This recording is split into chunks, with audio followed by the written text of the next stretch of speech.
Para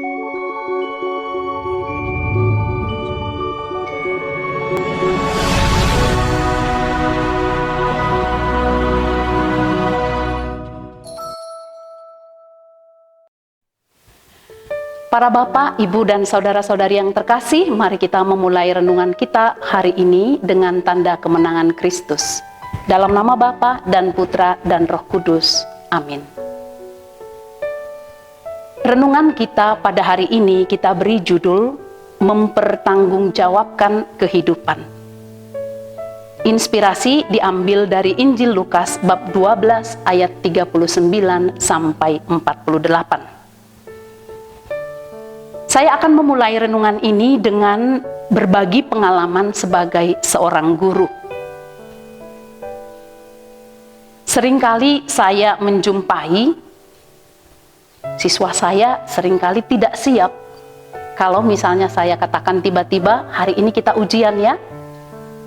Para murid akan mengatakan, aduh suster kok tidak mengatakan sebelumnya.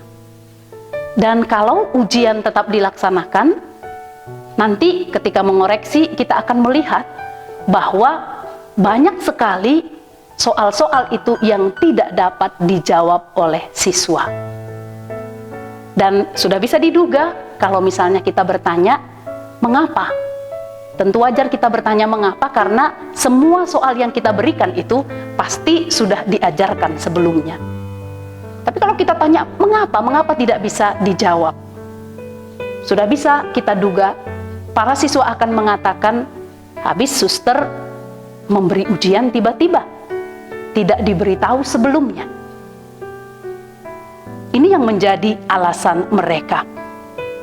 Padahal seandainya para siswa ini tahu apa yang menjadi tujuan pembelajaran, bahwa tujuannya bukan hanya untuk ujian, tetapi memahami materi yang diberikan dan mengaplikasikannya dalam kehidupan sehari-hari, pasti mereka tidak akan ragu, tidak akan khawatir kapanpun ujian akan diberikan.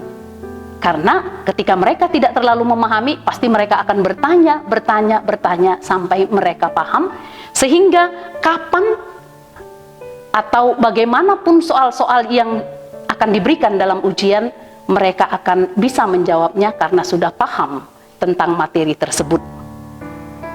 Tapi syukurlah bahwa ujian di sekolah biasanya sudah dijadwalkan, entah ujian harian atau ujian tengah semester, akhir semester, itu semua sudah dijadwalkan sehingga anak-anak juga dapat mengikuti dengan baik. Para Bapak, Ibu, Saudara-saudari yang terkasih, kalau ujian di sekolah dilaksanakan secara terjadwal, tapi waktu dalam kehidupan kita ini tidak bisa kita duga. Tidak ada yang terjadwal. Apa yang akan terjadi besok kita belum tahu. Mungkin bisa kita berencana, tapi apa yang terjadi besok kita tidak tahu. Bahkan apa yang akan terjadi 1 jam ke depan kita juga tidak tahu. Kita tidak bisa duga. Semuanya misteri. Maka dalam Injil hari ini Yesus meminta kita untuk selalu siap sedia. Hendaklah kamu juga siap sedia, karena Anak Manusia datang pada saat yang tidak kamu sangkakan. Kita tidak tahu kapan Tuhan akan datang untuk kedua kalinya. Kedatangan Tuhan itu sama seperti kedatangan pencuri.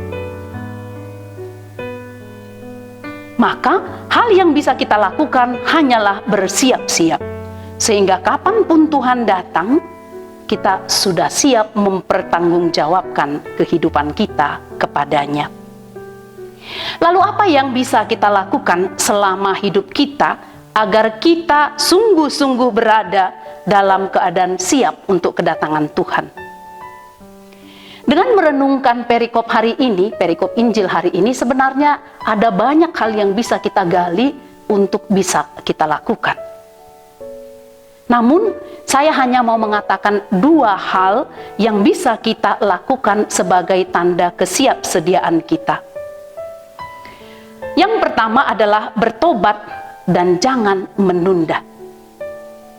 Yesus mengatakan, jikalau hamba itu jahat dan berkata di dalam hatinya, tuanku tidak datang-datang, lalu ia mulai memukul hamba-hamba laki-laki dan hamba-hamba perempuan dan makan, minum, dan mabuk, maka tuan hamba itu akan datang pada hari yang tidak disangkakannya dan pada saat yang tidak diketahuinya, dan akan membunuh dia dan membuat dia senasib dengan orang-orang yang tidak setia. Kita manusia memiliki kecenderungan sering tergoda untuk melenceng dari apa yang ditugaskan kepada kita. Seperti hamba yang ditugaskan mengurus hamba yang lain, tapi justru memukul mereka, tidak memberi mereka makan, karena menyangka bahwa tuannya tidak datang-datang. Kita pun sering demikian. Misalnya saja, mestinya kita pada hari Minggu ke gereja memuji Tuhan, mengikuti perayaan Ekaristi atau ibadat, tetapi mungkin kita lebih memilih pergi jalan-jalan, pergi memancing, pergi menangkap burung ke hutan, atau santai di rumah tak berbuat apa-apa, dan atau melakukan kegiatan-kegiatan lain. Kita mungkin sering berpikir, hidupku masih panjang, aku masih muda, masih sehat, nanti kalau sudah agak tua saja baru rajin ke gereja. Padahal siapa yang tahu soal usia? Jangan-jangan kita tidak sampai memasuki usia tua. Lalu kapan kita akan mengisi hidup kita dengan hal-hal yang membuat kita lebih dekat kepada Tuhan? Atau kesempatan untuk membantu orang yang membutuhkan kita. Kita mungkin beralasan, nanti saja membantu orang kalau sudah kaya, atau kalau waktuku luang baru aku pergi membantu. Gak usahlah dulu sekarang, nanti kan ada waktunya untuk membantu orang yang membutuhkan.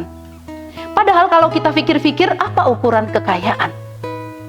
Jangan-jangan kita tidak akan pernah merasa kaya, karena berapapun rahmat harta yang diberi Tuhan, kita mempunyai kecenderungan tidak pernah puas, tidak pernah cukup.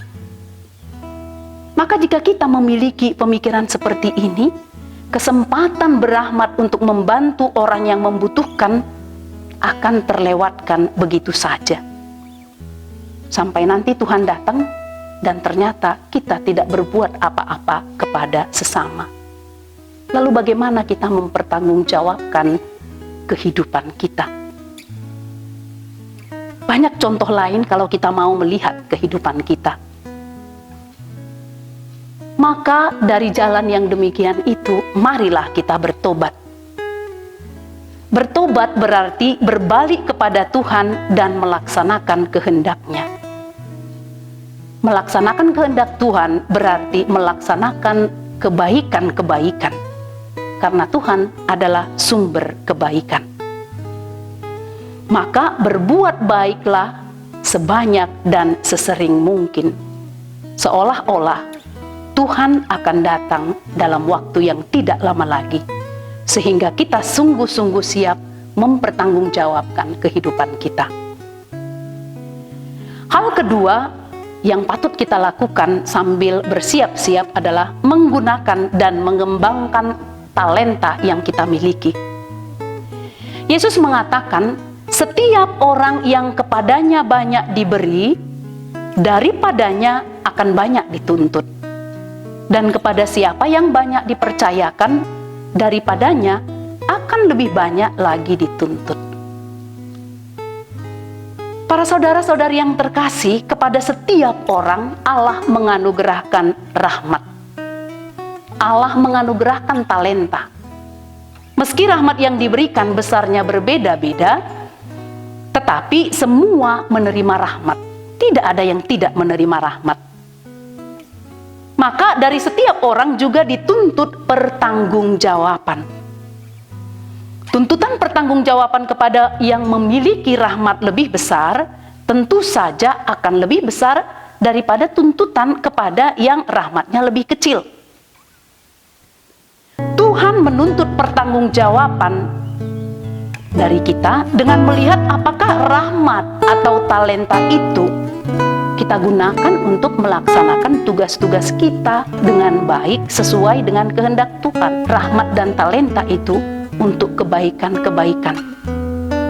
Atau justru sebaliknya, kita manfaatkan untuk hanya memuaskan keinginan-keinginan kita, nafsu-nafsu kita, keegoisan kita yang bertentangan dengan kehendak Tuhan.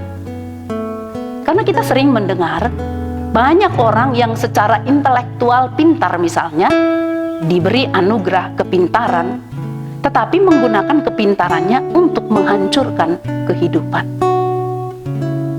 Tuhan tidak menginginkan hal demikian. Tuhan adalah sumber kehidupan. Maka kita harus memanfaatkan seluruh rahmat yang kita terima, seluruh potensi kita, seluruh bakat-bakat kita, kemampuan kita untuk melakukan sesuatu yang berguna untuk kehidupan. Sesuatu yang membangun dan mengembangkan kehidupan. Bukan hanya kehidupan kita, tetapi juga kehidupan sesama kita. Orang banyak yang ada di sekitar kita. Maka para Bapak, Ibu, Saudara-saudari yang terkasih, marilah kita senantiasa bersiap-siap menyambut kedatangan Tuhan dengan berbalik kepada Allah dari kecenderungan-kecenderungan kita yang tidak baik dan berbuat kebaikan sebanyak mungkin sesuai dengan kehendak Tuhan dengan menggunakan rahmat atau talenta yang kita miliki. Semoga dengan demikian kita siap menerima kedatangan Tuhan entah kapanpun, karena Dia telah mendapati kita setia kepadanya. Amin. Dalam nama Bapa dan Putra dan Roh Kudus. Amin.